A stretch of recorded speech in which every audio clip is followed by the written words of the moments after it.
This is the all-new 2021 Chevrolet Captiva, a car that might look a little familiar, and that's because, like an international spy, it adopts different identities around the world.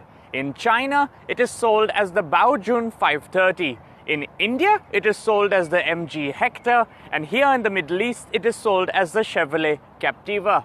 With that little introduction out of the way, let us jump right into the review and see what sets the Captiva apart from cars that are currently ruling the segment, namely the Honda CR-V, the Nissan X-Trail, and Toyota RAV4.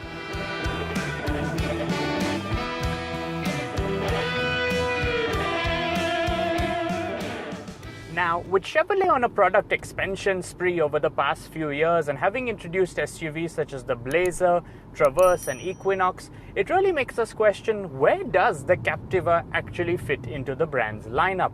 Essentially, the Captiva slots in between the smaller Trax and the larger Equinox. And although it doesn't look like either of the two, Chevrolet have tried very hard to make the Captiva feel as Chevrolet as possible.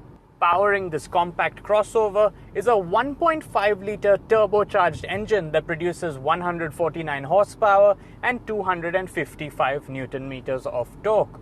This power is pushed through a CVT gearbox, which has been tweaked with 8 steps to make drivers feel like they are driving a car with an 8-speed automatic transmission. What is worth noting is that the Captiva is only available with a front-wheel drive layout, meaning if you like exploring paths less traveled or the soft sand on the beach for that matter, you'd be better off in the all-wheel drive CR-V, X-Trail or RAV4. When it comes to fuel economy, the small engine of the Captiva does work in its favor, as it is able to return up to 12 kilometers per litre. In terms of ride comfort, it is better than expected, and the suspension does a good job of absorbing bumps and uneven patches in the road.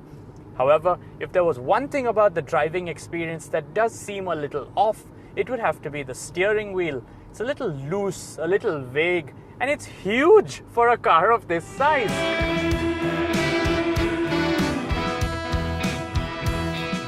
In terms of design, the designers seem to have taken a lot of inspiration from the Mazda CX-5, and that is seen in the shape of the central AC vents as well as the overall flow of the dashboard. There are patches of beige leather and silver trim to brighten up the cabin, but on the whole there's just a lot more hard plastic in here than any of the Captiva's rivals have to offer. To try and position the Captiva for the youth, the designers have also used cool fighter jet-like switches along the dashboard to control the central locking system, parking sensors, etc., as well as a flat-bottom steering wheel. Speaking of things that make the Captiva cool and sporty, there's also a unique instrument cluster that can be customized to show information most relevant to you. The second row is an important part of all family SUVs, and here in the Captiva, the second row slides forwards and backwards as well as reclines. Legroom is great, but headroom is quite tight, and that's coming from someone who's not very tall. Thankfully though, there are AC vents and a USB charging port. Almost all compact crossovers that offer 7 seats do so just for the sake of offering 7 seats. They're not really usable by anyone with a pair of legs, and that is the same case in the Captiva as well.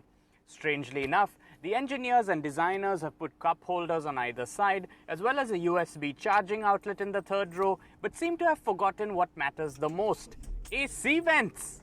This Premier model, which is the full option model sold in the UAE, does come decently equipped. You're looking at a sunroof, an 8-inch infotainment screen with Apple CarPlay, a rear view camera with sensors in the front and back, an electric parking brake with auto hold and cruise control. The screen, though good in resolution, does lag a fair bit and takes a good 3 to 4 seconds to respond after you click on anything. It's also missing Android Auto, and something else that I really expected a full option model to come equipped with: automatic headlights. When it comes to the design, there's no denying that the Captiva is a good-looking car, especially in this glaze red metallic color. There are a lot of sharp lines and edges along the bodywork, and like a lot of other cars, including the Nissan Juke that started this trend, the Captiva gets its LED daytime running lights on top, with its main headlights pushed lower down.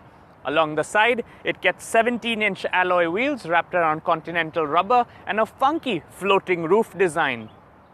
In the back, the Captiva gets a roof-mounted spoiler, wraparound tail lamps, and a chrome exhaust pipe that sticks out of a sporty diffuser. With all 3 rows of seats in use, boot space is very, very limited, but fold the seats out of the way and the Captiva offers up to 1051 litres of storage, which is a lot, but just not as much as its rivals. With a starting price of just 64,900 dirhams and a full option price of just 79,000 dirhams in the UAE, the Chevrolet Captiva is significantly more affordable than its Japanese rivals.